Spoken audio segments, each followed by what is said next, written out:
자, 그 다음에, 보면, 여러분, 우리 이제 민법에 대해서 한번 살펴보면, 그지? 요 총칙이 있고, 물권, 채권, 친족, 상속이 있는데, 요 총칙은 말 그대로 하면, 전체에 적용되는 규칙, 이렇게 하는 게, 앞으로, 그죠? 제일 중요한 게 용어가 중요하거든. 용어를 정확하게 구사할 수 있으면, 민법은 쉬워집니다. 용어를 정확하게 구사하면. 그 다음에 여러분 아까 물건을 맡기는 사람을 임침, 맡아서 보관하는 사람을 수침, 사물을 맡기는 걸 위임, 맡아서 하는 뭐 수임인, 이렇게 하자는 거지.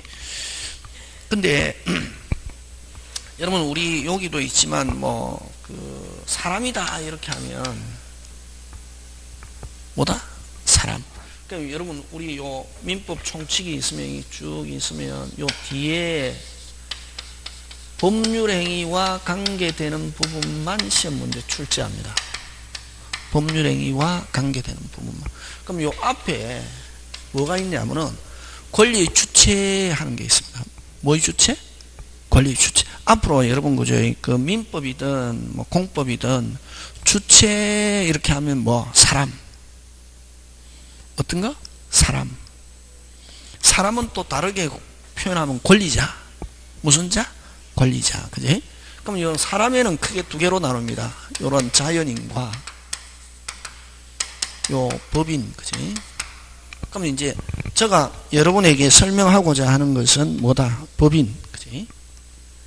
자연인은 엄마 뱃속을 통해서 나온 앵애 하는 사람이고, 법인은 뭘 법인이랍니까? 법인. 틀려도 괜찮습니다. 법인. 무조건 있는 그대로 하면 됩니다. 사람은 아닌데 뭐에 의해서? 법에 의해서 인정해 준 사람, 이렇게 하면 됩니다. 항상 그래서 여러분 앞으로 이제 꼭 이 글자 뜻하고 의미하고 정확하지 않는 게 한 10%고 나머지는 거의 90%는 글자 뜻 그대로 해석하려고 하면은 거의 맞아 들어갑니다. 법인은 사람은 아닌데 뭐에 의해서? 법에 의해서 인정해 준 사람. 여기는 크게 몇 가지가 있냐면 두 가지가 있습니다. 사단법인과 재단법인이 있단 말이죠. 그럼 사단법인은 뭘 사단법인이랍니까? 그대로 하면 됩니다. 뭐의 단체? 사람의 단체에 대해서 법적으로 인정해 준 거. 재단법인은 뭐의 단체? 재산의 단체에 대해서 법적으로. 너무 쉽죠? 그래서 그럼 요거 법인이란 말 안에는 뭘 내포하고 있냐면 단체라는 걸 내포하고 있습니다. 단체가 법적으로 사람이 될 수 있는 가장 결정적인 거는 무슨 등기? 설립 등기. 그러면 요거는 뭐의 단체니까? 사람의 단체니까 뭐가? 사원이라는 게 있어야 됩니다. 구성원. 그 다음에 요건 사람의 단체니까 의견을 집약할 수 있는 무슨 총회? 사원총회라는 게 있어야 됩니다. 무슨 총회? 사원총회. 그지? 사원총회라는 게 있어야 되고, 그 다음에 사람의 단체니까 의견을 분분하면 차라리 단체를 뭐 시키는 게 낫다? 공중분해 시키는 게 낫다. 모여서 계속 의견 분분하게 싸우는 것보다 차라리 단체를 뭐 시키는 게 낫다? 공중분해 시키는 게 낫다. 이걸 무슨 해산? 임의해산이다. 이렇게 표현합니다. 됐습니까? 그럼 재단법인은 재산의 단체니까 뭐만 있으면 됩니까? 재산의 뭐만 있으면 된다? 출연만 있으면 됩니다. 그 다음에 이 재단법인은 사원이라는 것도 없고 총회라는 것도 없고 해산이라는 것도 없다. 그래서 이제 아까 이야기했잖아요. 시스템. 무슨 템? 시스템. 그래서 여러분 이건 어디서 나오냐면 요 등기법에서 잘 냅니다. 요 공시법에서. 공시법은 등기법하고 지적법을 이야기하는데, 등기법에서 그러면, 거기서, 그죠? 여기, 총회의 결의서가 첨부해야 되느냐, 안 되느냐, 이렇게 할 때, 근데 뭐가? 재단법인 나오면서, 무슨 법인 나오면서? 재단법인 나오면서 총회의 결의서 들어있으면 맞는 지문, 틀린 지문, 이렇게 합니다. 재단에서는 사원, 총회, 해산 이런 단어가 나오면 안 된단 말이에요. 그럼 재단법인 하면서 총회결의서가 나왔다. 무조건 OX, X. 그 다음에 또, 그러면 이게 사단이라는 단어가 들어가야 총회결의서인데, 여러분, 그러면 이제, 여러분, 우리 등기법에서는, 여러분, 그죠? 자, 사단의 부동산이 있는데, 여러분, 처분하는 게 유리하겠습니까? 처분하는 걸 유리하다고 보겠습니까? 취득하는 걸 유리하다고 보겠습니까? 처분하는 걸 유리하다고 보겠습니까? 취득하는 걸 유리하다고 보겠습니까? 취득하는 거. 돈을 생각하지 않고 물건을 생각하거든. 취득하면은 재산이 늘어났습니까? 줄어들었습니까? 늘어났죠.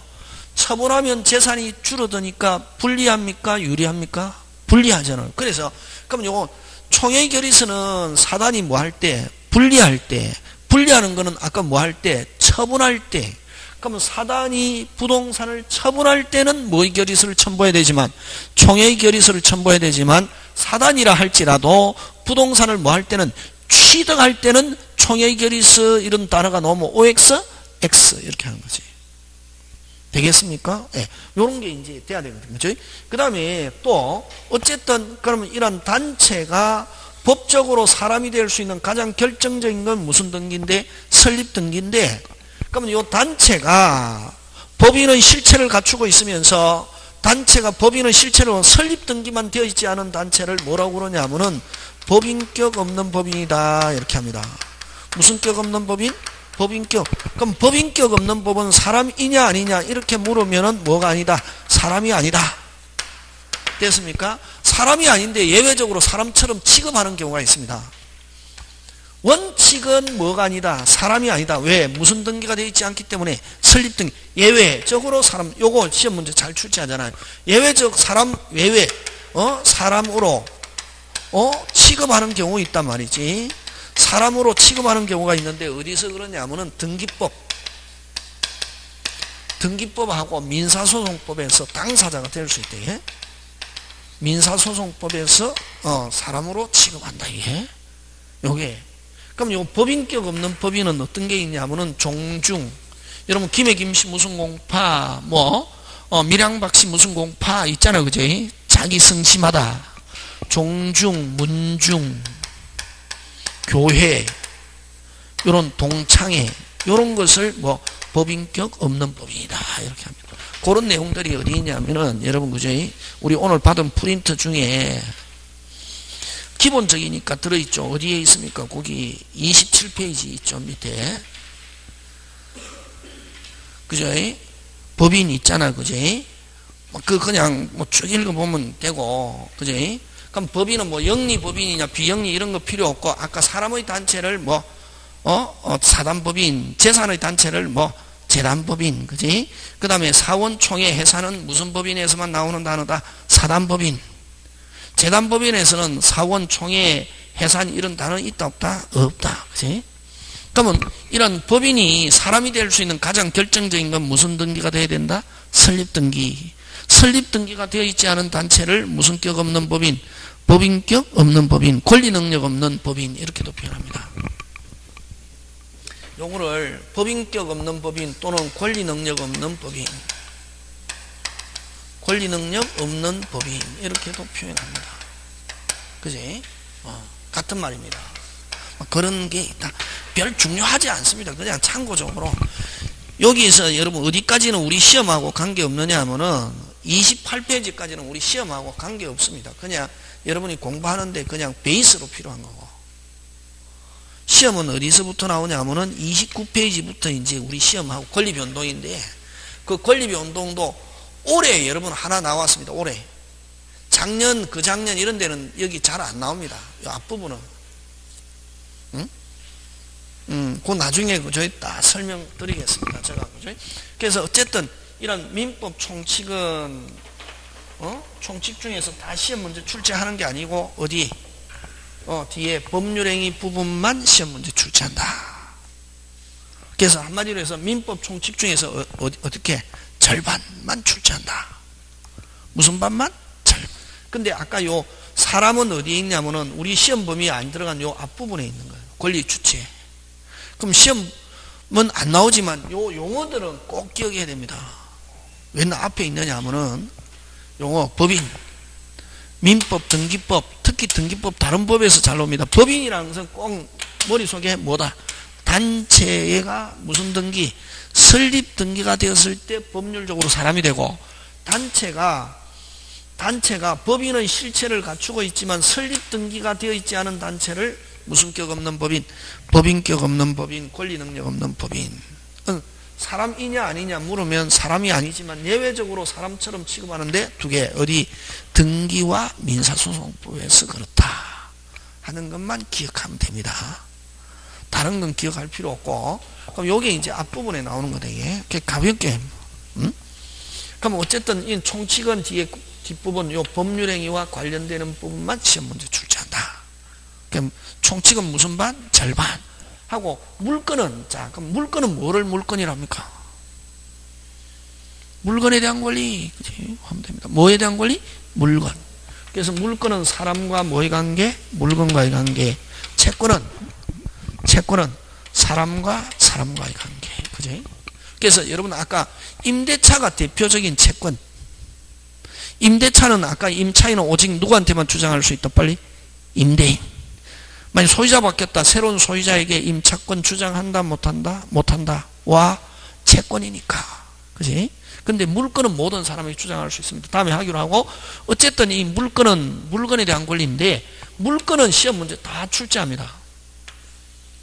물건은 시험 문제 다 출제하는데, 물건 중에서 시험 문제 안 나오는 게 시험 요강에서 딱 그렇게 표현하고 있습니다. 요거는 시험 문제 나오지 않습니다. 이렇게 하는 거. 어떤 거냐면 질권은 어떻게 한다? 제외한다. 예? 뭐는 제외한다? 질권은 제외. 자, 그럼 질권은 어떤 걸 질권이라고 하냐면은 질권은 간단하게 무슨 포? 전당포. 무슨 포? 전당포를 질권이랍니다. 여러분 전당포는 여러분 아무나 가면 돈 빌려줍니까? 안 빌려줍니까? 빌려줍니다. 뭐만 들고? 물건만 들고 가면은 돈 빌려준단 말이지.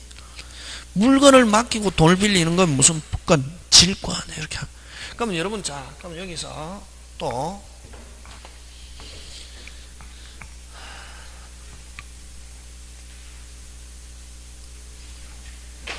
여러분 갑이 을에게 돈을 빌려주고, 자, 1억 빌려주고, 갑은 채권자, 을은 채무자잖아요. 그지? 계약서를 쓰고 돈 빌려줬습니다. 자, 돈 갚을 날짜를 변제기랍니다. 변제기가 되었습니다. 자, 채권자가 돈 갚아라. 채무자가 돈 없다. 갚지도 않고. 됐습니까? 채무자가 뭐 하지도 않고, 갚지도 않고, 재산도 없다. 그 이제 법률용어로 교양적으로 하면 뭐다? 무자력이다. 무슨 자력? 무자력. 돈 받는다 못 받는다? 못 받죠. 그러다가 채무자 어떻게 하면 끝납니까? 주급보면 끝납니다. 그 이 채권이라는 것은 그래서 이 돈 빌려준 걸 뭐라고 그럽니까? 채권이라는 거지. 빌려준 사람을 무슨 자? 채권자. 빌려받은 사람을 뭐? 채무자. 그럼 채권자가 갚지도 않고 재산도 없다. 무자력이다. 법률 이제 교양적으로 하면 무자력이고 우리끼리 하면 시장용으로 하면 짜봐야 똥밖에 없다. 돈 받는다 못 받는다? 못 받습니다. 그러다가 채무자 주급보면 끝납니다. 자, 그럼 좋다. 돈 빌려주고 나면 누가 약자? 돈 빌려주고 나면 누가 약자? 법률상으로 누가 약자? 채권자가 약자입니다. 채무자가 약자 느낌 가지고 하면 안 됩니다. 보이고 내가 논리적으로 생각해야 합니다. 자, 돈 빌려주고 나면 누가 약자? 채권자가 약자잖아요. 와, 채무자가 갚지도 않고 무자력이다? 그러면 채권은 목적 달성한다 못한다? 못한다 이래야 됩니다. 채무자가 약자다 이러면 이제 미치는 거지. 그러면 이제 시험에서 절단 납니다. 틀린단 말이에요. 누가 약자? 채권자가 약자지. 그래서 돈 좀 빌려주세요. 좋다 빌려줄게. 못 갚으면 어떡해? 우리 집 잡아놓으세요. 부동산을 찜하는 걸 저당권이라고 합니다. 부동산을 뭐 하는 거? 찜. 이게 저당권입니다. 여러분 저당권은 뭐 하는 거냐 하면 부동산에다가 등기 표시만 해놓습니다. 자, 다시 합니다. 여러분, 이런 걸 이제 담보다 합니다. 이걸 뭐라 그런다? 담보. 나중에 채무자가 안 갚을 때를 대비해서 담보 잡아놓는다. 보장한다. 이런 말입니다. 담보라는 말. 제가 여러분의 합격을 담보합니다. 뭐 진다? 책임진다. 이런 말입니다. 뭐로 책임진다? 여기는 담보, 물건으로 책임진다. 이게 부동산을 가지고 책임지는 걸 무슨 건? 저당권. 그래? 그러면 여러분, 저당권은 부동산을 지금 표시해 놓는데, 여러분 또 중요합니다. 여러분, 저당권이라는 것은 권리를 제한하는 기능은 없습니다. 다시, 저당권은 권리를 제한하는 기능은 없고, 뭐만 해 놓는다? 빨리 표시. 뭐만? 표시. 뭐만? 표시 해놓고, 자, 소유자는 자유롭다, 자유롭지 않다. 이론상 자유롭다. 자유롭습니다. 이론상 처분하거나 양도하거나 전부 다 할 수 있습니까? 없습니까? 있습니다. 됐습니까? 이론상 그렇습니다. 됐습니까? 자유롭다, 자유롭지 않다? 자유롭다. 자, 그 다음에, 자, 이제 소유자가 바뀌어도 채권은 오직 계약한 사람. 돈 갚아라. 돈 갚아라. 돈 없어요. 배째세요. 한번 표시해 놓은 물건. 누가 가지고 있던 경매에서 자기 거 먼저 챙길 수 있다. 이게 저당권입니다. 되겠습니까? 꼭 기억합니다. 여러분, 담보라는 것은 권리를 제한하는 기능은 없고, 뭐만 해놓는다? 빨리 표시. 그렇지? 찜. 됐습니까? 자, 그 다음에 이렇게 부동산을 찜하면은 그건 표시해놓고, 그럼 소유자 바뀌어도 관계 없고, 누가 가지고 있더라도 실행할 수 있다 없다? 있다. 그래? 그 다음에 돈 좀 빌려주세요. 좋다, 빌려줄게. 돈 못 갚으면 부동산을 찜하면 저당권. 그 다음에 물건을 맡기고 돈을 빌리면 질권. 그래서 질권은 대표적으로 무슨 포? 전당포. 여러분, 전당포는 어디 가면 많습니까? 정성 카지노 가면 전당포 쫙 있습니다. 도박하다가 돈이 없어가지고 시계, 카메라, 비디오, 목걸이, 반지, 팔찌, 캠코더, 노트북, 디카 맡기고 돈을 빌리잖아요. 그지? 그러면 채무자가 안 갚아주면 자기가 받아놓은 물건을 뭐해서 경매에서 자기 거 먼저 챙길 수 있다. 그래서 여러분, 그죠? 담보에는 크게 두 가지가 있어요. 민법에서 인정하는 담보는 크게 두 가지.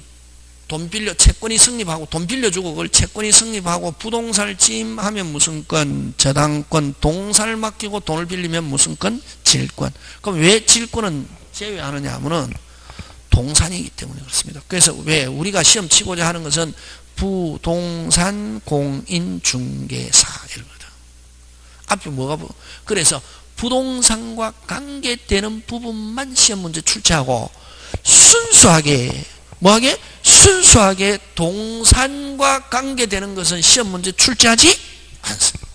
그래서 질권은 순수하게 동산이고, 그럼 요 안에도 제외한다 말은 안 했지만, 여기에 동산이 들어있는 것은 시험 문제 거의 출제되지 않았습니다. 올해까지 28회고 여러분은 29회인데 28회까지 올해까지 시험 친 거 28번 중에 순수하게 동산과 관계되는 것은 한 3번, 3개, 한 3번, 3번밖에 안 나왔습니다. 3번, 4번. 그래서 동산에 가는 것은 거의 시험 문제 출제되지 않고, 그래서 여러분이 공부하다가 만약에 민법에도 있습니다. 선의취득이라든가 나중에 있습니다.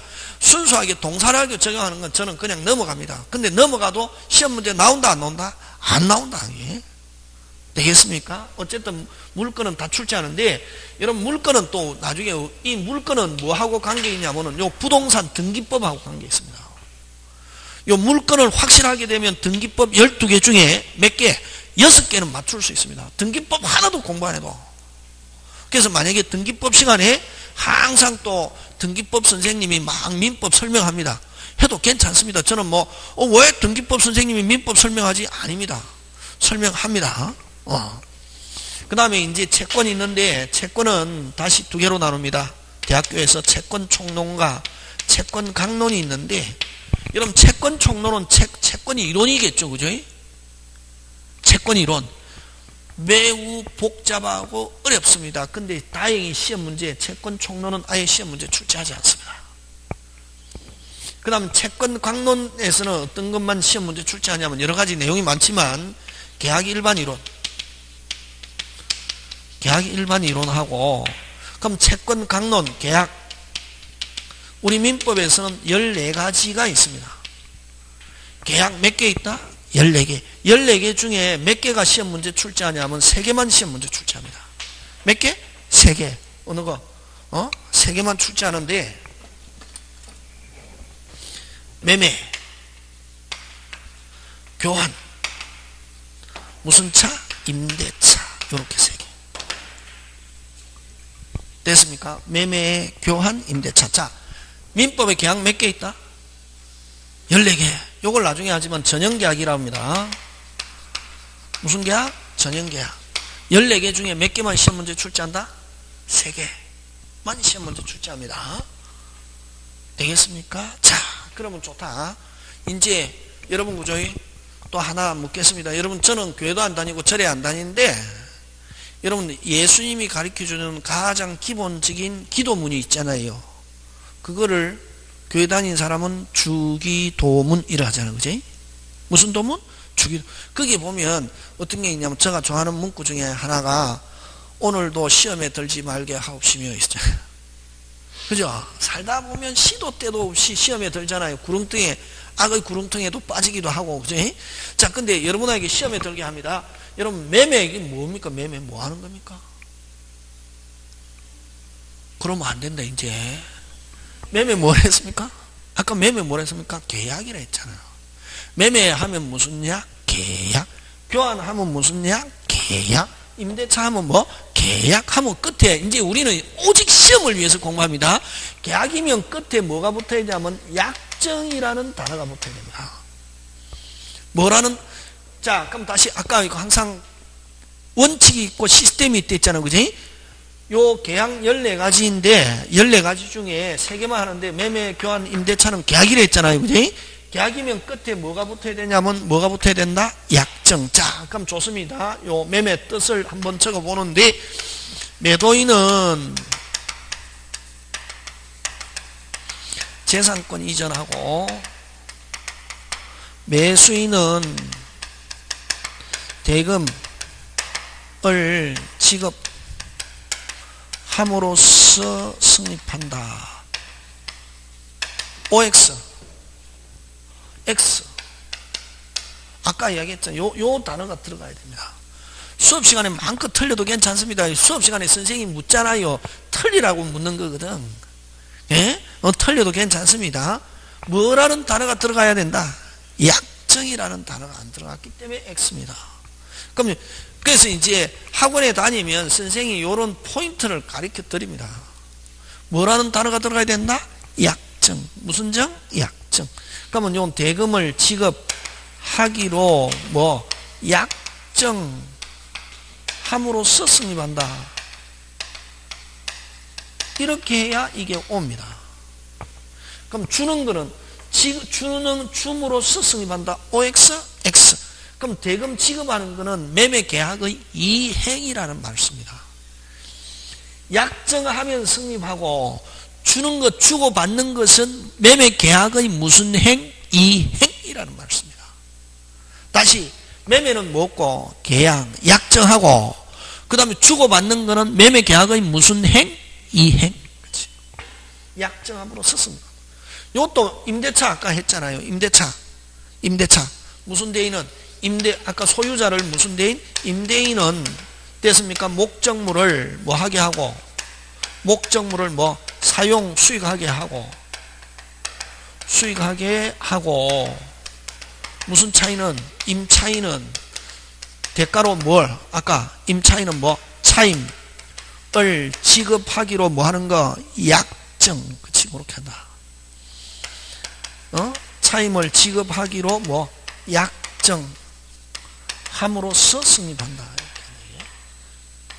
그래서 전부 다 어쨌든 요 셋 다 특징이 끝에 뭐가 들어가야 된다? 빨리 약정이라는 거다. 그래서 계약이다 하면 끝에 뭐 붙어야 된다? 약정. 그치? 그런 거.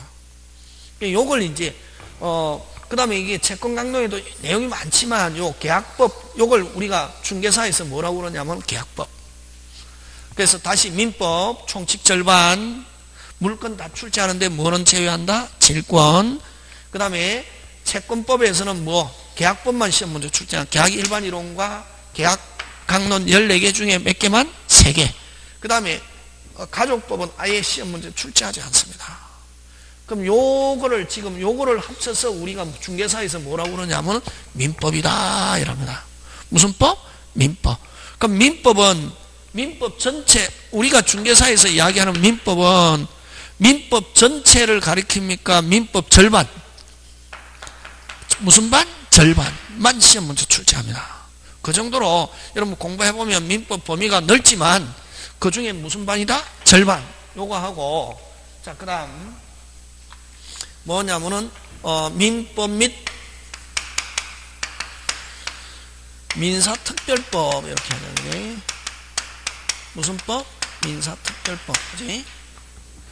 그러면 여러분 민사특별법, 특별법은 아까 뭐라고 그랬습니까? 예외라 했잖아요. 그지? 뭐? 예외. 뭐? 예외. 특별법 몇 개 있냐면 요 5개나 있습니다. 우리 시험 문제. 굉장히 많다. 범위가. 그지? 몇 개? 5개. 그럼 여러분 아까 잘 알고 있는 거 있잖아. 아까 우리 했잖아요. 무슨 임대차? 무슨 임대차? 주택임대차 보호법. 그럼 여러분 그죠? 아까 그러면 우리가 아까 한 거 임대차, 오리지널 임대차는 매매는 뭘 깨뜨린다? 임대차. 뭐가 바뀌면? 소유자가 바뀌면, 뭐가 바뀌면? 소유자가 바뀌면 새로운 소유자가 하면 비켜야 된다, 안 비켜야 된다? 비켜야 된다. 근데 안 비킬 수 있는 계속 기간 동안 안전빵으로 살 수 있는 방법은 뭐 하는 건데? 등기 해주더라, 안 해주더라? 안 해주더라. 그래서 국가가 특별법을 가지고 주택 임차인을 보호하더라. 2가지 기능이 있죠. 뭐 인도 신고하면 그 다음 날부터 뭐가 바뀌어도 소유자 바뀌어도 계속 살 수 있다. 이걸 무슨 요건? 대항 요건. 임차권을 새로운 소유자에게 주장할 수 있고, 그 다음에 경매 시에 무슨 일자?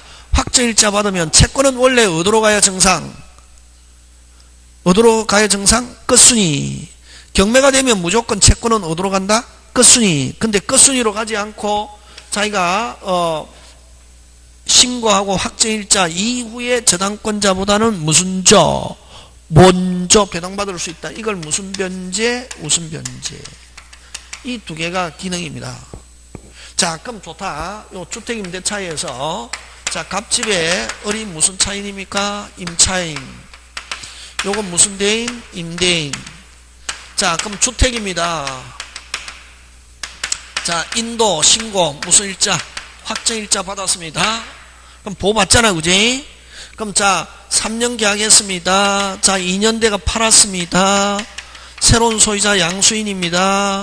새로운 양수인이 비켜 할 수 있습니까? 없습니까? 없죠. 계속 살 수 있잖아요. 왜? 인도 신고돼 있으니까. 그럼 몇 년 더 기다렸다가 1년 더 기다렸다가 야, 기간 됐으니까 비켜. 좋다, 비킬게. 보증금 달라. 누구한테 해야 정상? 원칙 임대인한테 달라야 됩니다. 와, 채권이니까. 무슨 건? 채권은 무슨 직?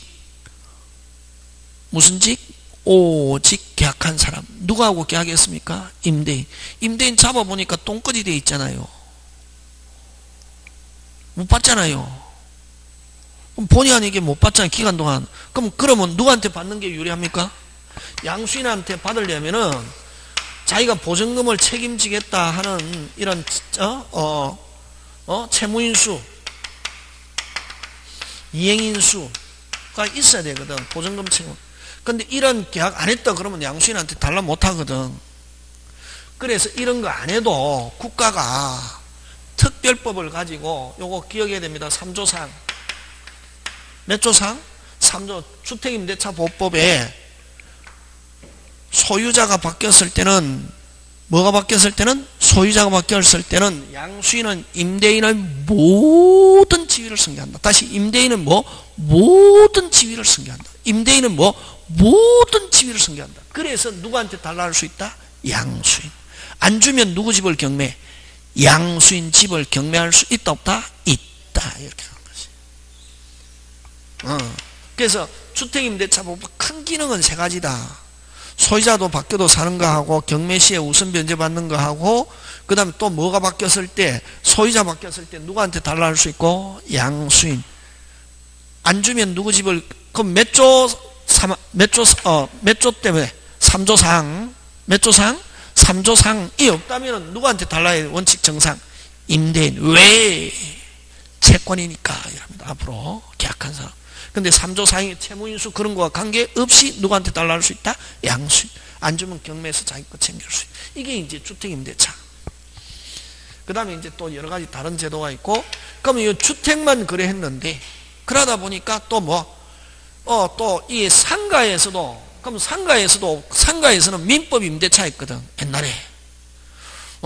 그러면 임대차는 실질적으로 누가, 임대인이 약속을 안 지키면 임차인은 보호받는다, 못 받는다? 못 받는다. 뭐가 바뀌었다? 소유자, 장사 잘 되고 있는데 소유자 바뀌었다. 새로운 소유자 나타나서 비켜하면 비켜야 된단 말이지. 그래서 국가가 영세 상인도 국가가 보호해야 되겠다 해서 만든 게 상가, 건물, 무슨 차, 임대차 보호법.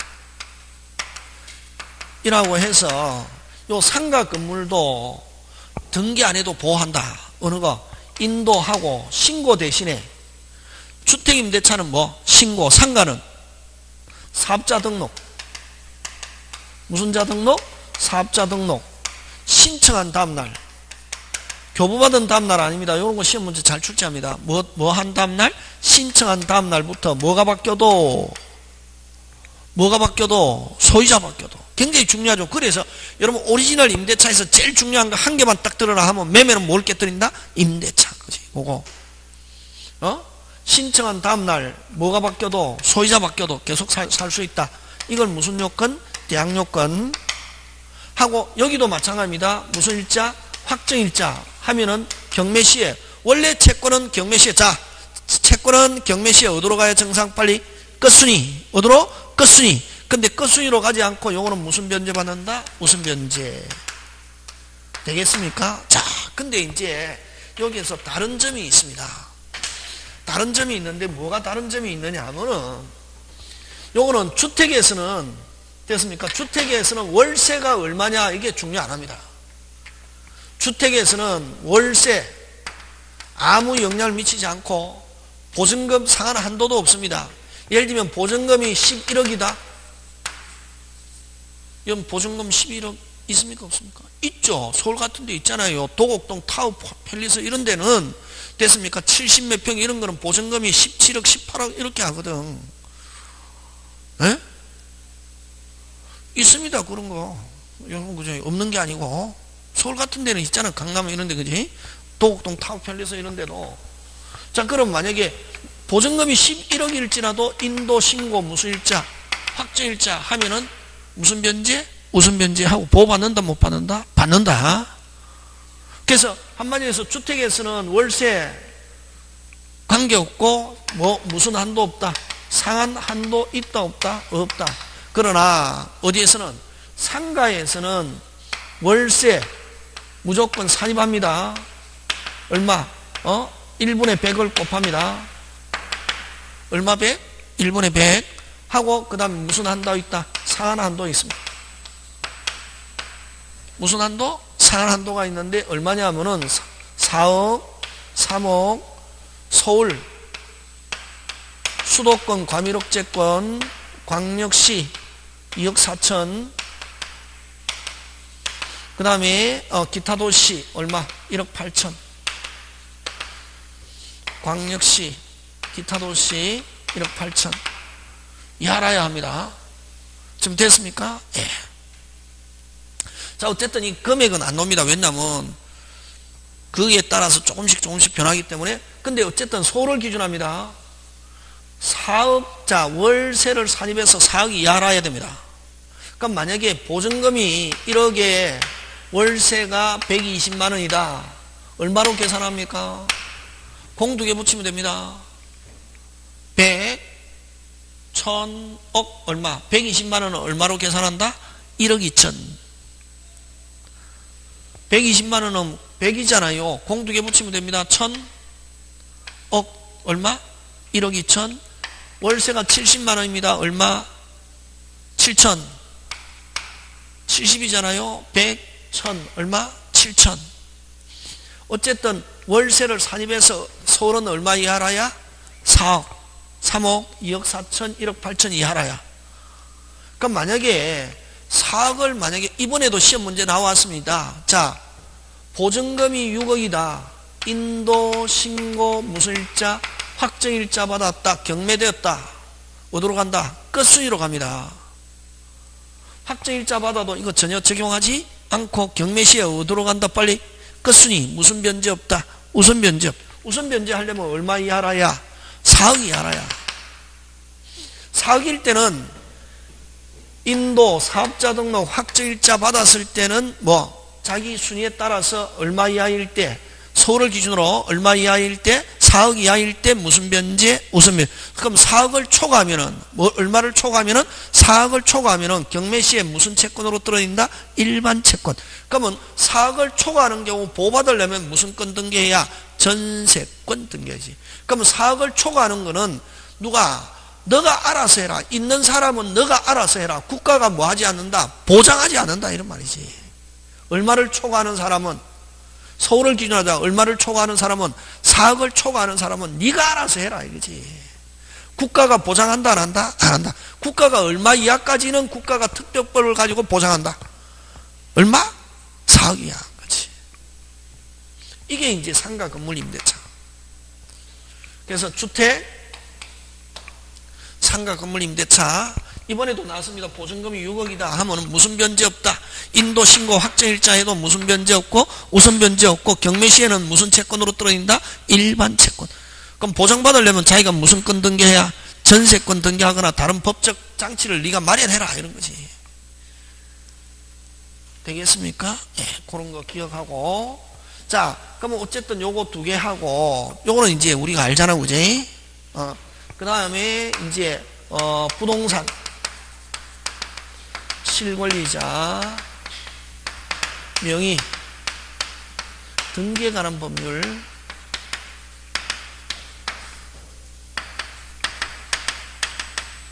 자, 부동산 실권리자 명의 등기에 관한 법률. 이걸 뭐라고 줄여서 부동산 실명법 이렇게 하잖아, 그지? 부동산 무슨 법? 실명법, 그지? 부동산 실명법. 이게 무슨 말입니까? 이거 골자 그대로. 진짜 권리자 명의로 뭐해라? 등기해라. 이거지. 무슨 자 권리자 명의로? 진짜 권. 그럼 여러분 갑의 부동산인데 A가 부동산인데 그지? 누건데? 갑건데. 누건데? 갑건데.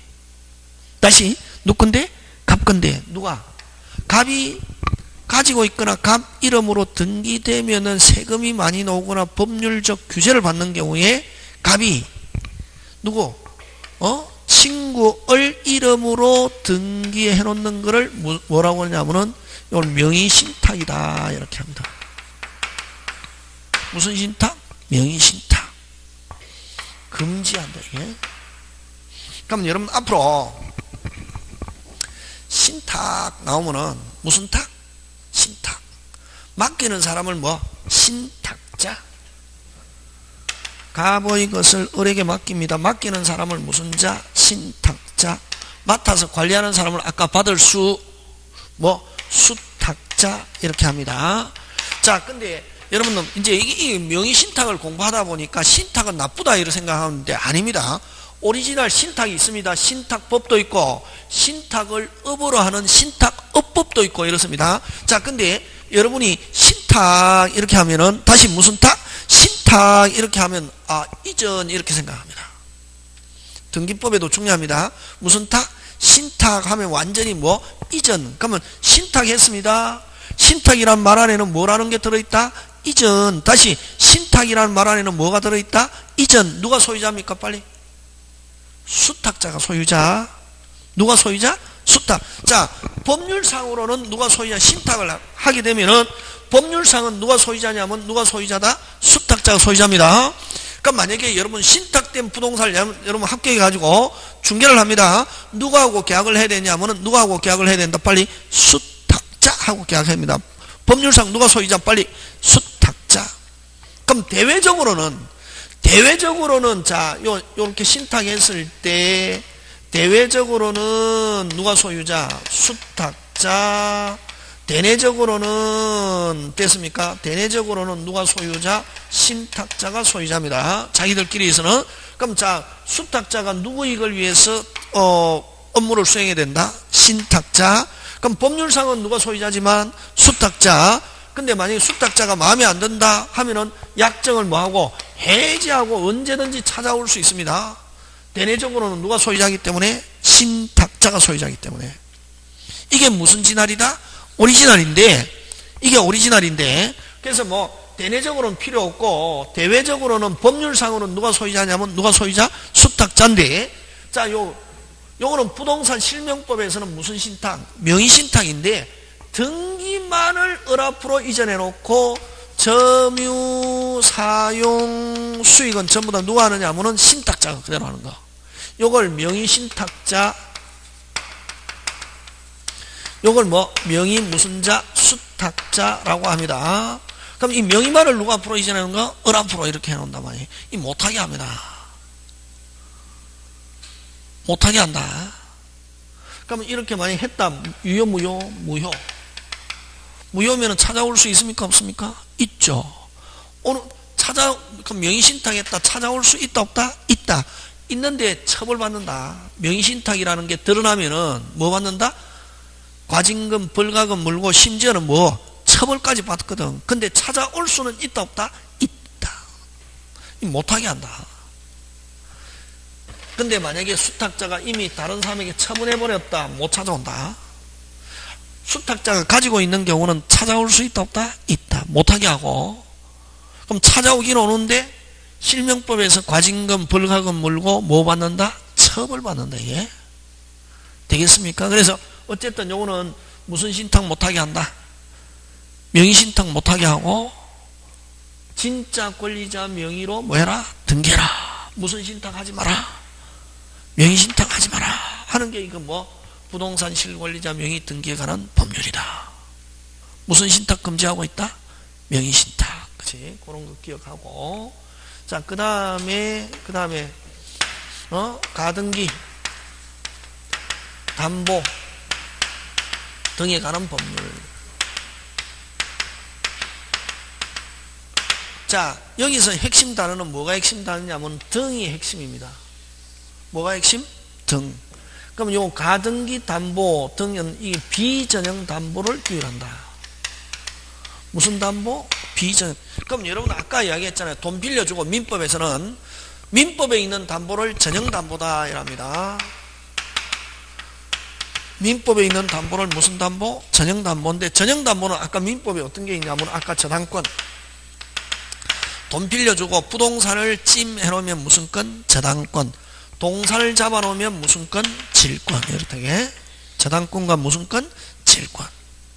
그 다음에 여러분 전세권은 아까 우리 용익물건인데 전세권은 외국에는 없고 용익물건인데 전세권도 나중에 그 전세금 안 주면은 무슨 금 안 주면은 전세금 안 주면은 무슨 건자처럼 저당권자처럼 경매할 수 있거든. 그래서 요 전형담보에는 전세권도 같이 집어넣습니다. 요렇게 전형담보는 몇 개? 3개. 요것만 해야 되거든. 근데 사람들이 머리가 좋아가지고 새로운 걸 개발하더라 말이에요. 예를 들면 갑이 을에게 1억 빌려주고 갑은 채권자, 을은 채무자잖아. 그지? 돈 좀 빌려주세요. 좋다 빌려줄게. 돈 못 갚으면 어떡해? 우리 집 저당권 설정하세요. 이게 원칙이지. 그죠? 근데 돈 좀 빌려주세요. 좋다 빌려줄게. 못 갚으면 우리 집 저당권.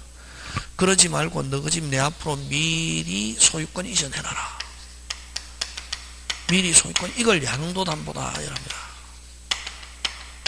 그럼 미리 소유권 이전해놓으면은 채무자가 돈 갚든 안 갚았든 신경 쓸 필요 없습니다. 근데 요 집이 얼마냐면 1억 8천짜리 1억 빌려줬는데 1억 8천짜리 소유권 이전해놨습니다. 돈 갚으면 소유권 말소. 돈 안 갚으면 채권자가 1억 8천짜리 집 소유권 취득합니다. 나머지 차액 돌려준다 안 준다? 안 줬다 옛날에. 그 다음에 여러분, 그죠? 요 담보라는 것은 아까 누구를 보호하기 위해서 아까 있는 거랬습니까? 채권자를 보호하기 위해서 이때죠. 그럼 채권자를 보호한다는 미명하에 이 양도담보는 누구를 못 살게 구냐면 채무자를 굉장히 열악하게 만들더라.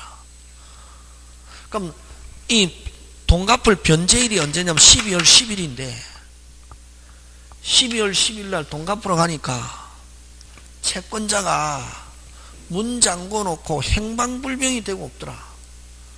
가족들도 갑이 채권자가 어디 간 줄도 모르더라. 돈 갚으러 가니까 채권자가 문 잠궈 놓고 어디 가고 없더라. 행방불명이 됐더라. 그래서 그럼 채무자가 돈 갚으러 가니 채권자가 없어서 못 갚았다. 이러니까 한 5일쯤 지나가지고 채권자가 나타나서 야 12월 10일 날 돈 갚을 날짜인데 왜 돈 안 갚아서 5일이나 지나던데 야 갚으러 가니까 너 없어. 그런 말 하지 말고 갚았어 안 갚았어 팩트. 안 갚았잖아. 집 내 거야. 나머지 차익 돌려준다 안 준다? 안 준다. 언제? 옛날에. 그래서 이렇게 비전형 담보를 하니까 채권자를 보호한다는 미명하에 채무자를 굉장히 열악하게 만들더라 말이지. 그래서 국가가 누구? 특별법을 가지고 누구를 보호한다? 채무자. 그럼 자, 요 양도담보는 그럼 좋다. 종전에는 날짜 넘겨버리면 바로 채권자가 소유권 취득하고 차익도 안 돌려줬지만 지금은 채권자가 이거 소유권 취득하려면은 변제기가 되고 채권자가 나서야 된다. 그럼 채권자가 자기가 뭐 가만히 있으면 소유권 취득 못한다. 누가 나서야 된다? 채권자가 실행통지. 야, 너 집 내가 할 거야. 실행통지하고 매달 2월이라는 기간이 경과되고 차액을 줬을 때 차액 주는 걸 무슨 금? 청산금이라고 합니다. 청산금을 지급하여야 채권자가 확실하게 소유권 취득한다. 이게. 그러면 누구한테는 불리할 게 없다. 채무자. 매달이라는 유예기간이 있다. 2월. 2월 요거는 가행규정입니다. 그럼 또 누가 나서야 된다. 누가?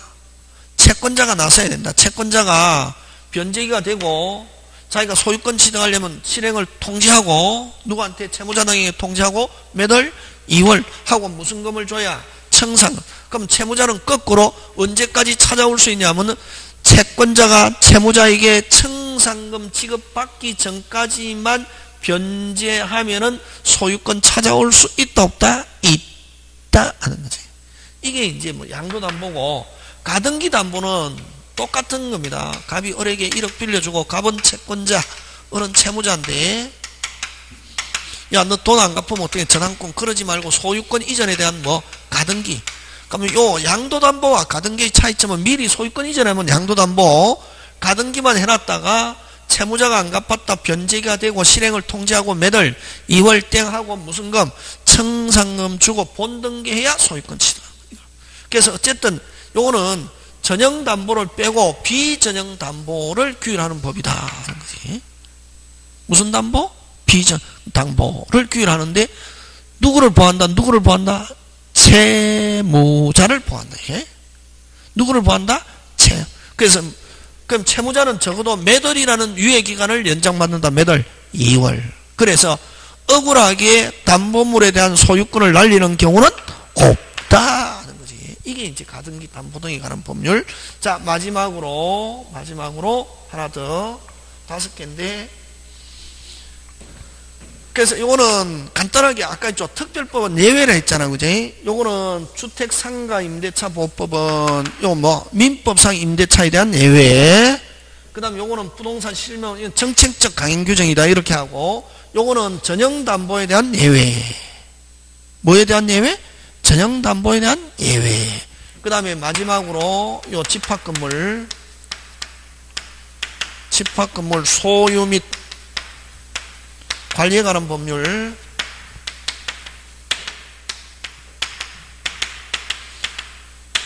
자, 그럼 요거 여러분 보죠. 요 집합건물 소유 및 관리에 관한 법률인데 요건 뭐에 대한 예외냐면은 여러분 우리 물건 파트에 무슨 파트에?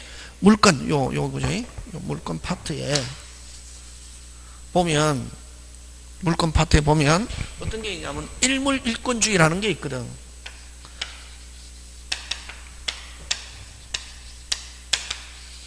일물권주의. 하나의 물건에 몇 개? 한 개의 권리. 근데 요때 권리는 뭐냐면 소유권. 무슨 권? 소유권. 몇 개? 하나의 물건에 몇 개의 소유권? 한 개의 소유권. 그래서 요 한 개의 소유권이고, 하나의 물건은 반드시 몇 개의 소유권? 한 개의 소유권이고, 소유권은 어디에 미치냐면 전체에 미치고, 그 다음에 일부에만 미치게 할 수 없다. 그래서 따라서 하나의 물건에 여러 개의 소유권 이 존재할 수 없다 하는 게 일물권주의입니다. 다시 하나의 물건에 몇 개의 소유권? 한 개의 소유권. 소유권은 어디에 미치고? 전체. 일부에만 미치게 할 수 없고, 한 개의 물건에 여러 개의 소유권이 존재할 수 없다. 자, 그러면 좋다.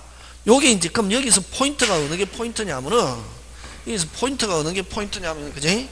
요 일부에만 미치게 할 수 없다. 요게 포인트입니다. 일부에만 소유권 성립하게 할 수 없다. 근데 아파트 101동 물건 몇 개? 한 개로 취급합니다. 됐습니까? 101동 물건 몇 개? 한 개인데 요거는 일부에 미치게, 일부에 소유권 성립, 한 개의 소유권은 어디에 미치냐면 전체에 미쳐야 되잖아요. 그지? 그럼 일부에 미치게 할 수 없다 했잖아요. 일물권주의. 근데 요거는 아파트는 건물 일부에도 막 소유권 성립하잖아요. 이게. 그럼 일부에 성립하니까 한 개의 물건에 몇 개의 소유권? 여러 개의 소유권. 그래서 요 건물 일부에 소유권 성립하는 거, 이걸 뭐라고 하냐면은 구분 소유다 이렇게 합니다. 무슨 소유? 구분 소유. 전체를 가리킬 때를 집합 건물이다 이렇게 합니다. 아파트 무슨 건물? 집합 건물. 그래서 구분 소유와 집합 건물은 같은 말 다른 말? 같은 말. 개별적으로 이야기하면 무슨 소유? 구분 소유. 전체를 가리키면 무슨 건물? 집합 건물. 그래서 어쨌든 구분 소유, 즉 집합 건물은 뭐에 대한 예외다? 일물 일권주의 예외. 건물 일부에도 소유권 성립하는 거. 그래서 이런 일물 일권주의에 대한 예외, 뭐 소유관계와 무슨 관계와? 소유관계와. 그 다음에 하나의 물건에 여러 사람이 사용하잖아요. 하나의 물건에 여러 사람이 사용하잖아요. 그 뭐 하니까 뭐가 필요하다? 관리. 그래서 집합 건물은 두 개를 가지고 내거든. 뭐 소유관계와 무슨 관계? 관리관계를 가지고 시험 문제 출제한다. 그래서 요렇게 해서 몇 개 나오느냐면은 이 민법은 그 이제 시험 문제에 딱 요강에 나와 가지고 있거든. 요거는 민법은 됐습니까? 40문제 중에 요건 85%. 85%면 몇 문제입니까? 34문제. 민법은 34문제. 특별법은 몇 퍼센트? 15%. 몇 퍼센트? 15% 해서 몇 개? 몇 개? 6문제. 6문제 내는데 주로 어떻게 내냐면 주택 하나, 상가 하나. 피곤하겠죠? 한 개, 실명 2개, 가등기 하나 이렇게 주로 냅니다. 그럼 꼭 실명 2개 내는 건 아닙니다. 요 뭐 가담법 이걸 줄여서 가등기, 담보 등에 관한 법률을 줄여서 가담법이라는데 가담법도 2개 내고 어느 한 개, 2개 내면은 다른 거 한 개. 그래서 어쨌든 요 특별법은 몇 개 있다? 5개. 됐습니까? 중에 한 개 내는데 요 실명은 하나 더 2개 이렇게 해서 낸다. 이렇게 해서 몇 개? 특별법 6개, 민법 34개인데 여기도 마찬가지입니다. 총칙 10개, 물권 14개, 그 다음에 계약법 10개 이렇게 해서 냅니다. 근데 여러분 총칙에서는 아까 대리에서 작년에는 대리에서 4개 나왔습니다. 대리가 중요하다는 거지. 대리하고 의사표시에서 거의 6개 이렇게 나옵니다. 대리는 아까 간단합니다. 그 삼각형을 정확하게 이해만 하고 있으면 대리는 쉽다. 안다는 거지. 무슨 형을 정확하게 이해하고 있으면 삼각형. 원래 아까 그죠? 본인하고 상대방인데 본인을 대신해서 누구? 대리인과 상대방. 그래서 아까 판단 결정은 누가 하고? 대리인. 모든 책임은 누가 진다? 본인. 이유는 수권 행위가 있거나 법률 규정이 있었기 때문에 본인 책임지고, 요게 전혀 없는 상태에서 대리인이 본인을 사칭해서 하는 걸 무슨 대리? 무권 대리. 무권 대리는 본인은 뭐 지지 않는다? 책임지지 않는다. 뭐 이렇게 가는 거지. 그런 게 이제 중요한 거예요. 되겠습니까? 어쨌든 요게 이제 민법이고, 자, 그 다음에, 그러면 오늘, 그죠? 오늘, 여기서 몇 개 맞추냐면, 40개 중에 몇 개 이상 맞추면 됩니까? 일단, 시험에 합격하는 방법은, 각 과목 선생님이 자기 이거 60점 책임지면 되잖아요. 여기에 몇 개? 24개 맞추면 됩니다. 여러분, 그 다음에, 여러분, 그죠? 공무원 시험은 무조건 100점 받아야 됩니다. 요즘 그죠? 젊은 친구들한테는 굉장히 힘든 이야기지만 취업이 안 되니까 확실하게 보장받는 게 그래도 그죠? 하여튼 공무원이잖아요. 그죠? 공무원은 특히 뇌물이나 이런 거 없으면 어지간하면은 잘리거나 이런 거는 없잖아요. 요즘도 조금 그런 거는 있겠지만 그죠? 그러니까 여러분 서울 노량진 같은 데는 공무원 공부하는 친구들이 굉장히 많잖아요. 왜냐면 회사 취업이 안 되니까. 그럼 무조건 100점 받아야 되거든. 근데 우리는 몇 점 받으면 됩니까? 요거는 60점. 60점 24개. 여러분 매우 어렵다. 선생님이 설명하는데 내 머리로 이해가는 것만 받아들이고 내 머리로 이해 안 가잖아요. 굳이 알려고 노력할 필요 없습니다. 나눠오면 됩니다. 나눠놓다 보면 나중에 언제 7월 8월 가면은 아하 이렇게 하고 느낌이 오는 경우도 있습니다.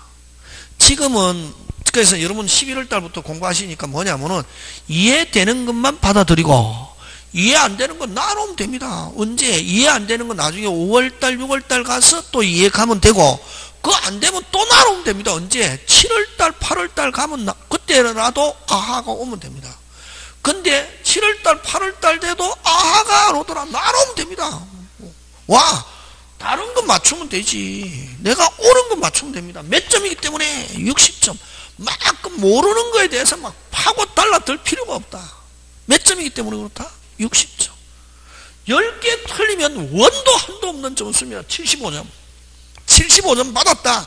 한 과목 75점 받았다. 무조건 합격합니다. 와. 학원 다니면은 몇 점은 받냐 하면 50점은 받습니다. 60점이라는 게 어렵다. 학원 다녀갖고 뒤에서 자도 50점 받습니다. 뭐만 안 하면은 결석만 안 하면 결석만 안 하면 학원에서 뒤에서 자도 몇 점? 50점 하고 눈 좀 크게 뜨고 노력하면 몇 점? 60점이죠. 제일 중요한 건 전제 조건이 있습니다. 절대로 결석만 안 하면. 그래서 여러분 그죠? 그 다음에 공부 시작했잖아요. 무조건 합격해야 됩니다. 저는 왜 그러냐면은 그죠? 특히 이제 결혼하신 분들이든 결혼 안 했던 사람이든 결혼하신 분은 무조건 합격해. 결혼 안 했는 사람도 합격해. 왜냐면 떨어지면 누구한테 제일 힘드냐 하면 친구한테는 괜찮습니다. 떨어졌다 이러면 되는데 누구 결혼했는데 떨어졌다. 예를 들면 아줌마 같으면 아저씨가 띨빵하네 이러면 찍소리 못하네. 하잖아요. 지금은 그죠? 요즘 남자가 마누라한테 띨빵하다 이랬다는 죽사말 나잖아요. 그죠? 예. 근데 시험 딱 하면 찍소리 못 하잖아요. 그럼 또 아이들한테도 공부해라 하기도 참 힘들어집니다. 근데 합격했잖아요. 달라집니다. 아저씨도 말은 안 해도 밖에서 친구하고 술 먹을 때, 야, 까짓거 회사 해가 망하면은 우리 마누라하고 같이 중개사 사무실이나 하고 하면 되지. 이런 식으로 딱 자신감 느끼게 삽니다. 아이들한테도 압니다. 아이들이 엄마가 백화점 가서 쇼핑하고 있는지, 안 가려면은 학원 가서 지금 민법 공부하고 있는지 아이들은 학교에서도 압니다. 어떤 데는 이제 공부하면 여러분 다른 책은 안 가져가도 민법은 집에 한 번씩 가져가서 쫙 꽂아 놓습니다. 아이들 압니다. 우리 엄마가 띨빵한 줄 알았더니 민법을 공부하고 있구나. 또 가끔씩 식탁에서 민법책 한번 띠적띠적 해보는 것도 아이들 교육하는데 굉장히 필요합니다.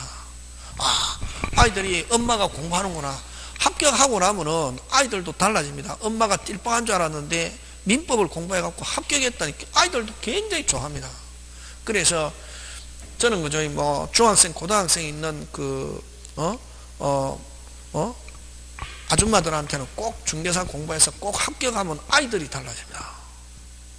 아이들이 엄마가 내가 그냥 집에 노는 줄 알았더니 공부했구나. 아이들한테도 공부해라 그래도 찍소리 안 합니다. 그래서 꼭 시험에 어쨌든 여러분 같으면 굉장히 현명한 사람이라는 거죠. 11월 달부터 하면은 아까 얘기했잖아요. 95% 합격하면 한다 했잖아요. 거의 합격합니다. 특별히 이변이 없는 한. 그리고 또 젊은 친구들은 20대 30대는 거의 대부분 합격합니다. 제일 중요한 거는 이 공부는 뭐가 필요하냐 하면은 얼마만큼 내가 성실하냐 하는 게 이게 제일 중요합니다. 결석하지 않고 거의 1년만 열심히 하면 무조건 뭐 한다? 합격한다. 잠깐 쉬었다가 이제 프린터 가지고 들어갑니다.